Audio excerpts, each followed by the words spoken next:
This is a special presentation of EA Sports from the Coliseum in Oakland, our tribute to the coach, the John Madden Legacy Game.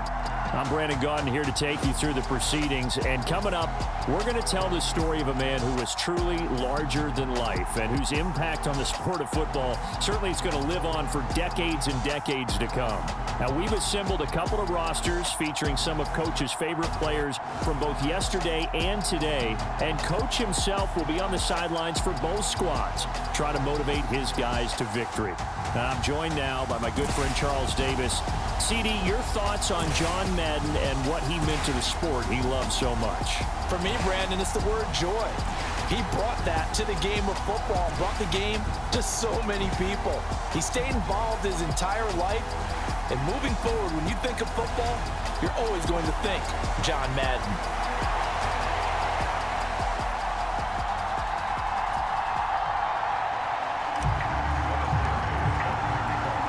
The Coliseum back to its original 70s glory. What a scene in the East Bay, and we're underway in the John Madden Legacy Game. And no run back here on the opening kickoff as we'll start at the 25.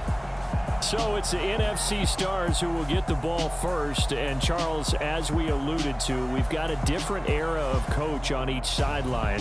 So the man coaching this NFC squad, we'll call him Young John Madden, this is a coach who was trying to establish a foothold in the NFL and on the cusp of doing it very successfully. Yeah, you think back to that period, those early days as the coach of the Raiders, the late 60s in the AFL and then in the NFL in the early 70s. Coach was a guy who was ahead of his time.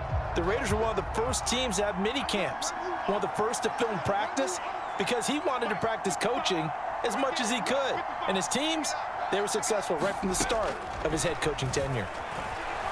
Flush to his right. And this one nearly picked off. Kind of surprising to see a defender of his caliber let it get away, but get away it does, and it's second down. So as we mentioned at the top, well, let's take you through the life of John Madden. And, you know, it's very fitting that we're here back in the Bay Area, not just because John's so associated with Raider football, but also because this was where he spent his formative years. Yeah, he grew up over in Daly City with his buddy John Robinson, who will also become an NFL head coach. And he played his high school ball at Jefferson High, eventually wound up playing tackle at the University of Oregon, and later Cal Poly San Luis Obispo. Played well enough that in 1958, he was a 21st round draft pick of the Philadelphia Eagles. That's right, the draft had 30 rounds then. And he won't get close. Only a yard, 4th and 3. Well, able to get the completion, but unfortunately not able to get the third down conversion there on that play. And I like how the defense approached that one. They knew where the first down marker was, and they decide whatever you want to have, you can. You're just not going to get the first down. Excellent tackling right there. So on 4th down, here's the Australia native Mitch Wishnowsky to punt this one away. Back deep, two-time Pro Bowler Dante Hall. That's taken on the 25. A good return there, 17 yards. And the AFC will take over, 1st and 10. So, Charles, as mentioned, we've got another Coach Madden over here on the AFC sideline. Of course, his Raiders, members of the AFC West. So this is a conference he battled in for his entire career. And you think about the landscape of the NFL as he was getting into the back half of his tenure. It was a golden era for coaches. You had Don Shula, Tom Landry, Chuck Noll, Bud Grant. But it was John Madden who had the best winning percentage of them all, CD. 759, the best ever. Brandon, it's hard to believe he could be so successful in a conference with all those great teams. The Steelers won 4 Super Bowls. The Dolphins won 2 and were a mainstay in the playoffs. The Colts were tough. The Broncos came on late and went to a Super Bowl themselves. But against Hall of Fame coaches, John Madden's record, 36, 16, and 2. That's pretty incredible. His Raiders were a factor each and every year. Charles, you mentioned Coach was a 21st round draft pick back in 1958. It was the Philadelphia Eagles who selected him.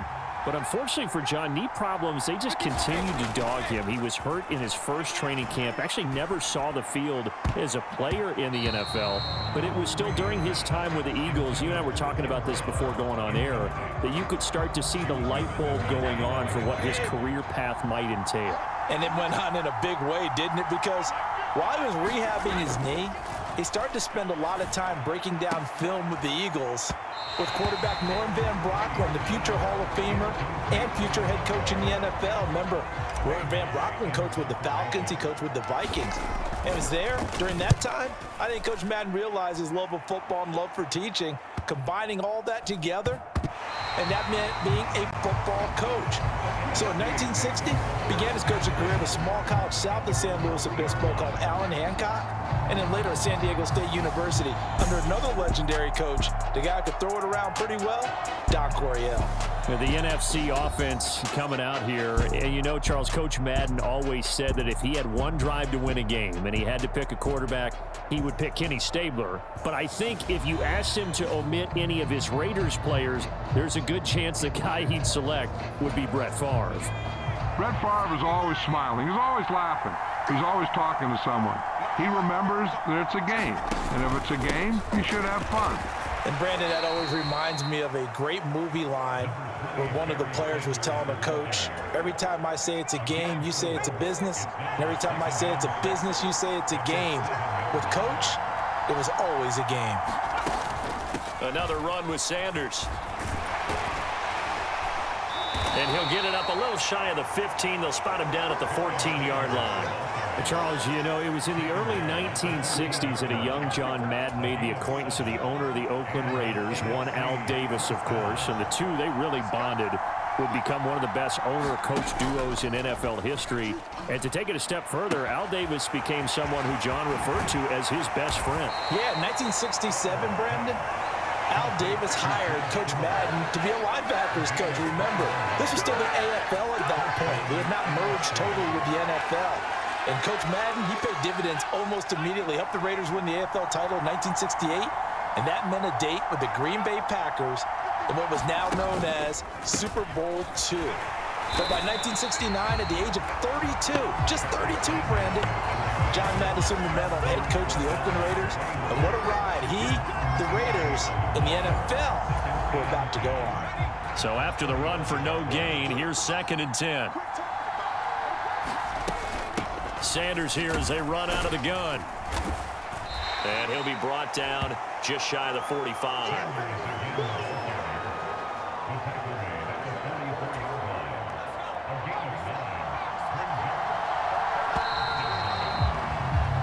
So we're through one at the Coliseum in Oakland. 0-0 our score. This is the John Madden Legacy game on EA Sports. Throwing is far. And that nearly intercepted. Boy, for a guy known for his hands defensively, that's a ball he probably thinks he should have come up with. And instead, it's 4th down. Wisnowski on to punt as he sends this one away. And a nice job here to down this one right on the 5-yard line.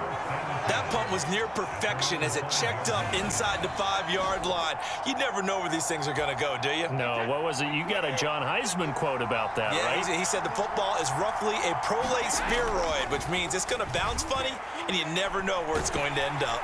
And he's going to go down right near the goal line. The officials look at each other. They're going to mark him at the 1-yard line. So after the sack, here's 2nd and 14. In his own end zone, it's Brady.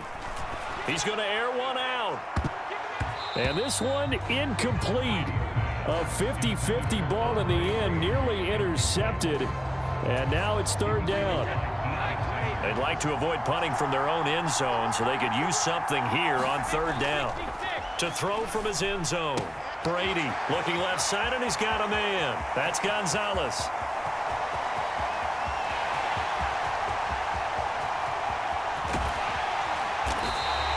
They're able to convert on 3rd down, and that sets up a 1st and goal. And in a lot of ways, that catch is expected. Red zone presence, and that one was realized there. You've got to find your tight end in that situation. They'll run. This is Allen. And he will take this in for an AFC touchdown. Marcus Allen. A 3-yard touchdown run. As his guys are first onto the scoreboard here this afternoon. Well, that was a quick drive. The passing game set it up, and then the running game finishes it off. And how about how few plays it was to get it done, but they threw it downfield and then pounded it into the end zone. And as a former defender, I can tell you, it hurts just a little bit more when they run it into the end zone instead of throwing it.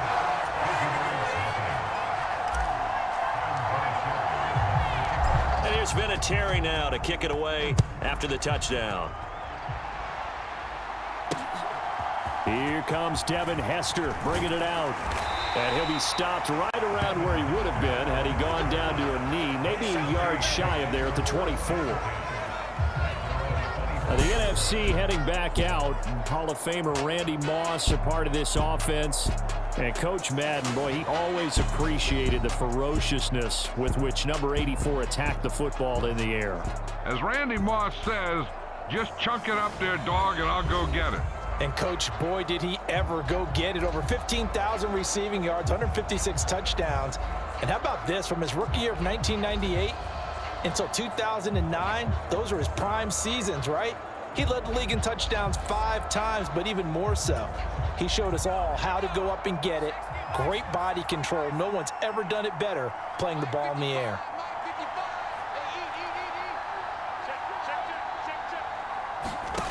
On first down, Favre. And his throw is incomplete. Charles, you talked about John Madden and the Raiders going on a ride. Well, try these numbers on for size. In 10 seasons as a head coach, the Raiders won their division 7 times. They finished second the other 3 times, and he became the youngest coach to amass 100 career regular season victories and is still, to this day, the franchise leader in wins. And when you think about it, that's where that rivalry with Kansas City really took root, as did the expression commitment to excellence. And boy, was it personified by the players who played for Coach Madden. On offense, how about quarterback Kenny Stabler, wide receiver Cliff Branch, wide receiver Fred Biletnikoff, tight end Dave Casper, to name a few. How about those great linemen he had? Center Jim Otto, guard Gene Upshaw, tackle Art Shell, all of them in the Pro Football Hall of Fame. And guys on the defensive side of the ball, the Mad Stork himself, Ted Hendricks, Willie Brown, John Matuzak, Otis Sistrunk, and Big Ben Davidson. So many great players, so many great memories. This offense finding its legs now. Here's another 1st and 10. On the draw, here's Sanders. And he'll work it inside the 30 to the 29-yard line. Charles, you think about all the success that John Madden had as an NFL head coach, and he had plenty, and we talked about it, including the 10 straight winning seasons, a Super Bowl title. But like any great coach, he also suffered through a few tough losses along the way as well. And Brandon, those tough losses came in high-stakes games because they always had such great success. Think about it this way. 6 times in his 10 years, the Raiders were knocked out near the AFL championship game or the AFC championship game. But might be a divisional round exit. That's the one that bothered him most of all. Three Rivers Stadium, December 1972. Yes, the Immaculate Reception game. Franco Harris grabbing the ball that was deflected. Almost at his shoe tops, he picked it up and took it in for a game-winning score to give the Steelers a 13-7 victory. And partner, anyone who loves black and silver still doesn't believe that ball hit anyone in black and silver that day, and that play should never have counted. 2nd and goal from inside the 5. To throw is Favre. And that's going to be caught. Touchdown NFC. Cooper Kupp from 4 yards out. And the NFC just an extra point away from tying up this game. There was no going through the progressions on that touchdown pass. Yeah, nor was it necessary. His receiver won that route early, presented himself. No reason to wait. Go ahead and put it on him and score a touchdown.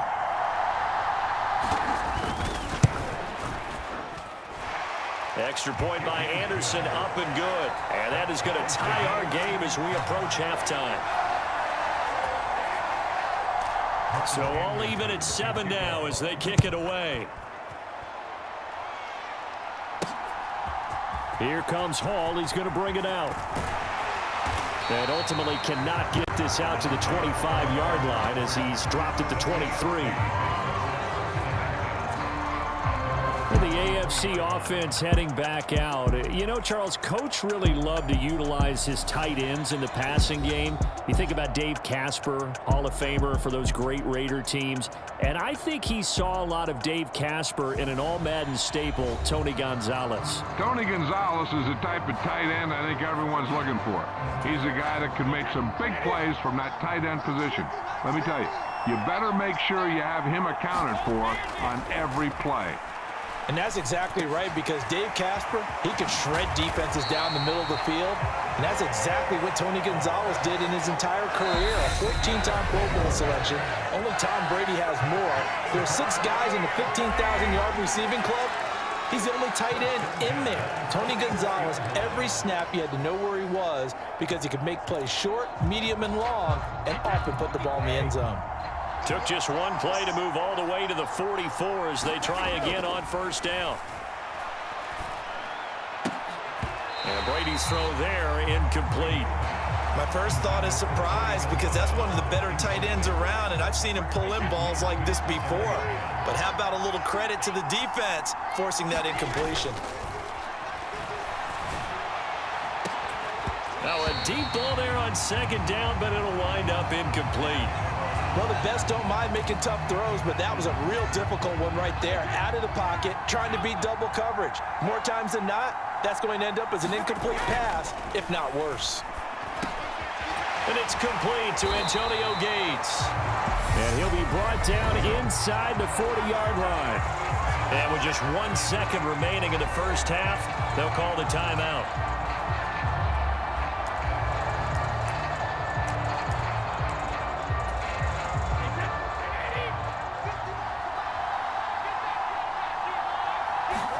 The final shot before half for Brady. He's going to throw one up for the end zone. Back in the end zone, could he get his feet down? No.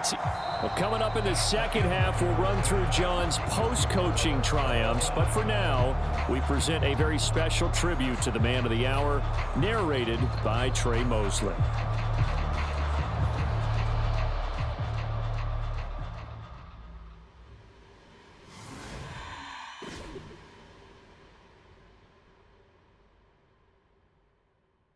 What comes to mind when you hear the name Madden?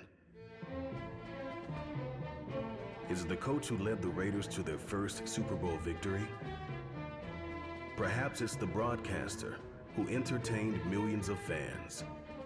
Or maybe it's the video game known simply by his name. But no matter what comes to mind when you hear the name Madden, everyone thinks of one thing: football. The core of it was football. It's the greatest game in the world. The left goes to the right goes to the left.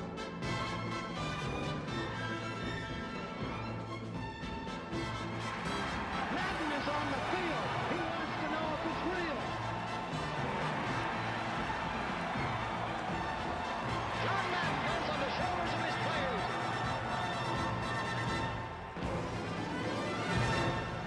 In my mind, John Madden is the most important figure in the history of professional football.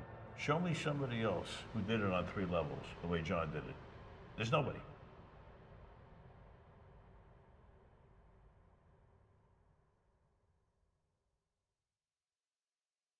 Boy, Charles, yeah, that is really well done. Coach was something else, wasn't he? I'm reminded what Al Davis said when he was inducted coach of the Pro Football Hall of Fame, Brandon.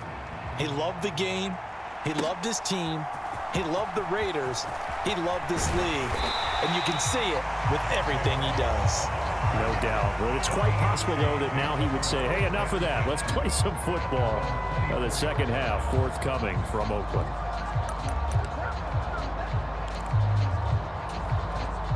The offense for the AFC set to go now. We have not seen much on offense here from either side these last few drives. We've hit a wall, so to speak. And have hit it hard, haven't we? Because the defenses right now, they seem to be a step ahead, don't they? Beating them to the point of attack, beating them to the punch.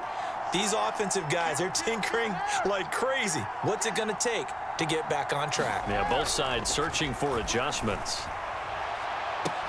The throw on second down by Brady is incomplete. So now, Charles, to pick up the story we've been telling, John Madden at 42. He just completed a 10-year stint as the coach of the Raiders. He wants to step away a bit from the grind of coaching, but he doesn't want to step away from the game of football. So he ends up signing on with CBS in 1979 to try his hand at broadcasting. And much like his coaching career, he was pretty much an instant success. Partner, he really connected with the people right from the start, and people may not remember he wasn't even on the #1 team in the beginning. He worked his way up. But the same things that made him a great coach made him a great broadcaster. The ability to show the big picture, yet break it down into the details. That's what he did with his teams. That's what he did with the people. That way, he was simple to understand, yet insightful for viewers. And he did with that big personality that he had, one that connected with everyone. And now the punt team couldn't get ready in time, and this is going to be a delay.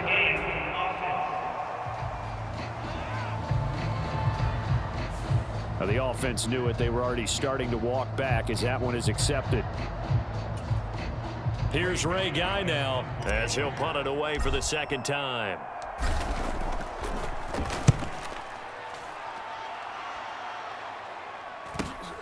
Here's Hester. 45 yards, that's what the punt goes for. 5 on the return. And the NFC will take over 1st and 10.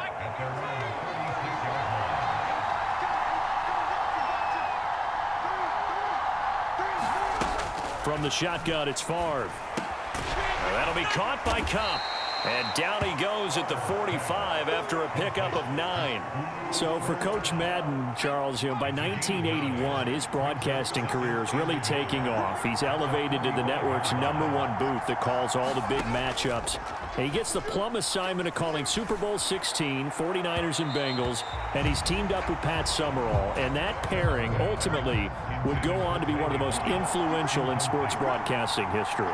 Influential not just in us listening to them. Remember, they went on and called 8 Super Bowls together, but how they put together kind of the template that all of us broadcasters follow now. Sitting down with the head coaches and the quarterbacks and the stars of each team before a ball game to get extra information.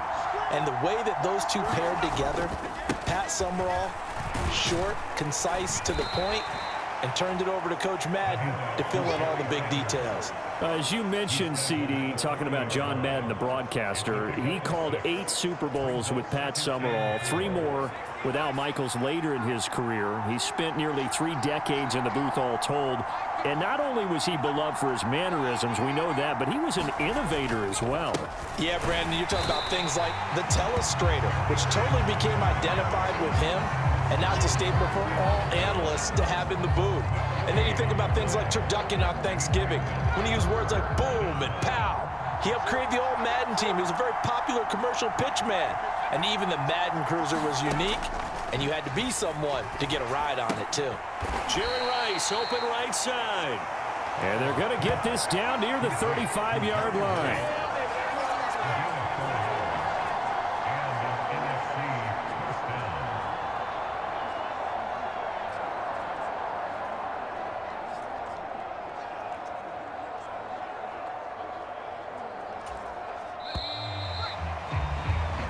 3 quarters have come and gone at the Coliseum in Oakland, all tied between the AFC and NFC, and we are set up for a battle to the finish.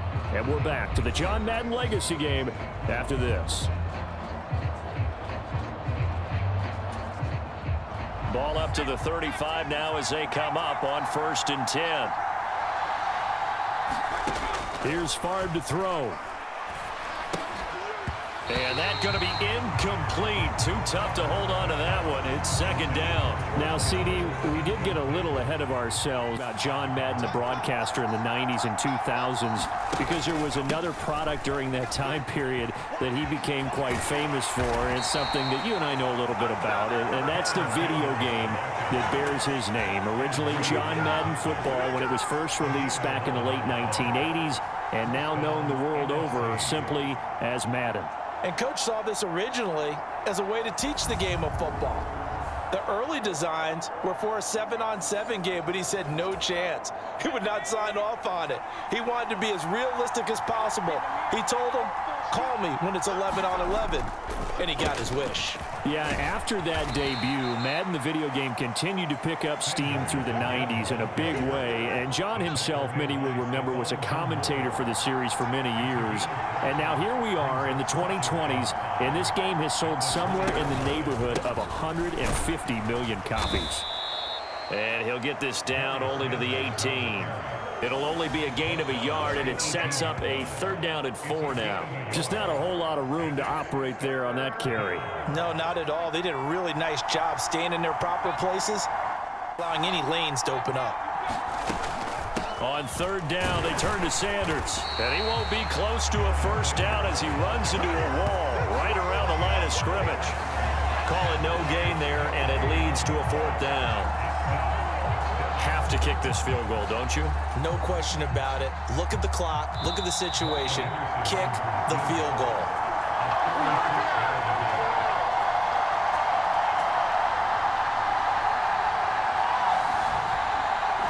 So it's the NFC with the football as we welcome you back.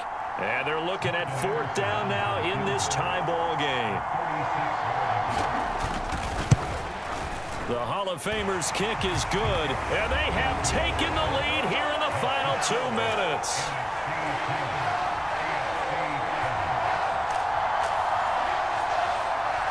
So he waited on the sideline for his first chance in the ball game, and it didn't come until the 4th quarter, but he connects there. A big one to give him the lead. Boy, you talk about coming in cold. I don't care how many times you kick it into a net.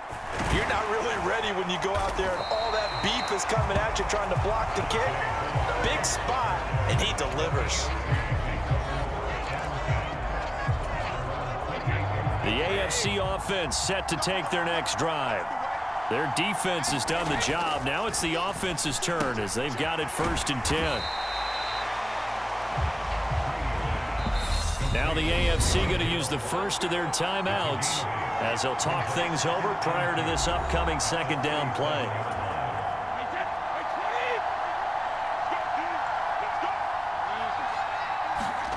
Back to throw, Brady connecting with Hill, and they bring him to the ground just shy of midfield.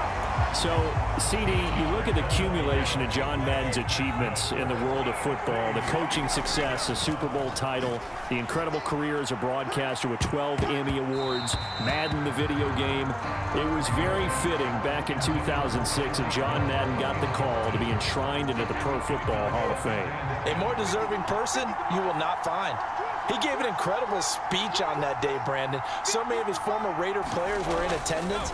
He talked about how he envisioned that when the last person turns off the lights in the hall every night, that the bus talk football amongst themselves.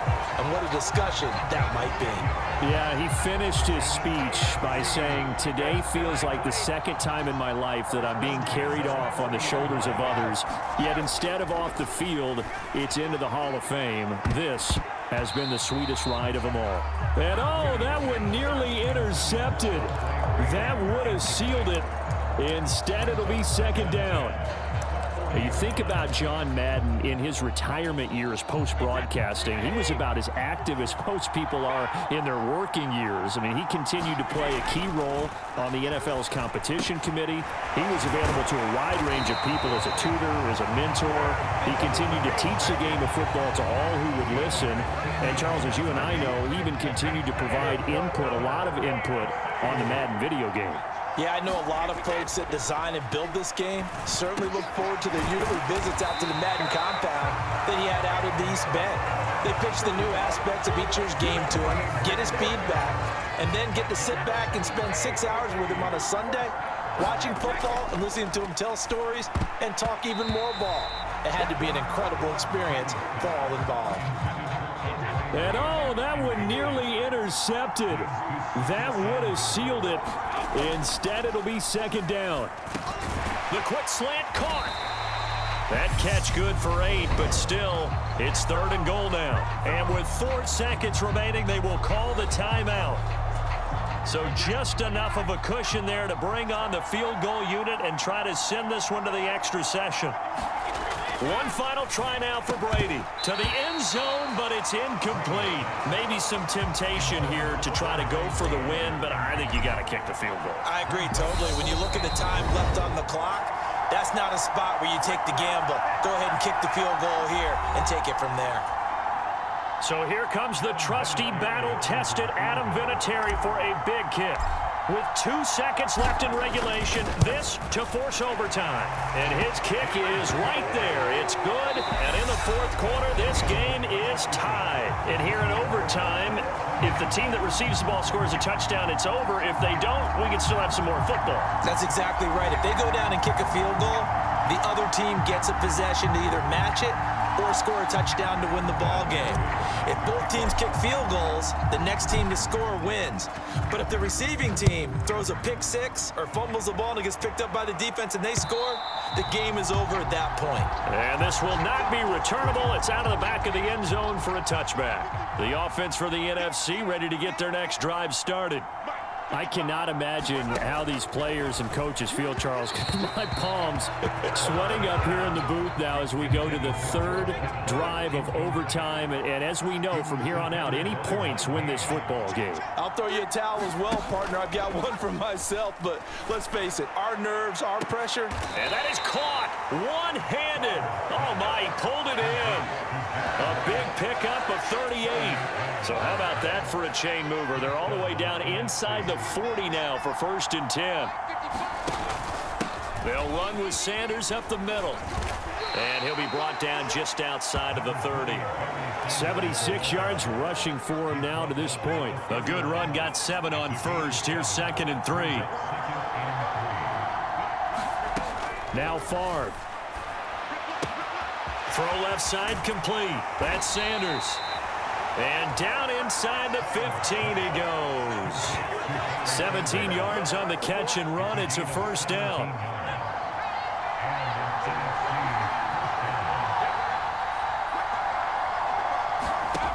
From the red zone now, they'll look to throw. They'll be caught by Rice. And he is out of bounds, getting it down to the 10. Short completion, just 4 yards, and it's 2nd down.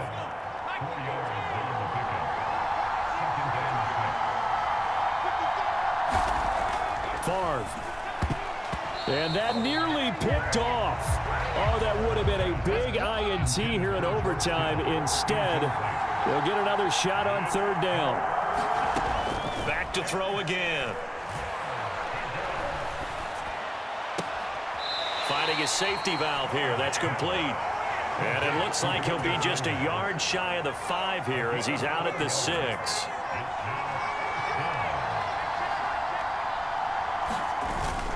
Here we go on 4th down. And nowhere to go. He's going to be stopped behind the line. They'll get neither the touchdown nor the 1st down. And as a result, possession switches hands. So he needed the short yardage, Charles. He elected to try to bounce it outside of the outer 3rd, unsuccessful. Sometimes those plays are stacked up by the defense and there's nowhere to go, so you have to bounce it outside. And some backs just get him. Launches deep. A jump ball, and this is caught. It's a gain of 35.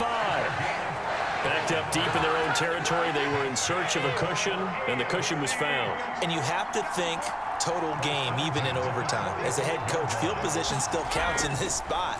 So they had to get out from the shadow of their own goal line, get themselves some breathing room. Obviously, that helps them on offense, but it may help their defense, too. Might be necessary here in OT. Brady's incompletion on 1st down leads to a 2nd and 10. Meanwhile, Brady's throw into the hands of Gonzalez here. And he's going to get this down to the 35-yard line. 2nd catch for him today, and it'll wind up a 1st down. Here's Brady to throw. And this is caught. And he's into the end zone for the touchdown and the game winner in OT. So the game-winning touchdown came through the air in overtime. So a thrilling finish here in overtime to a game that no one wanted to see end. And for all of us at EA Sports, one final look back as we say, this one's for you, Coach.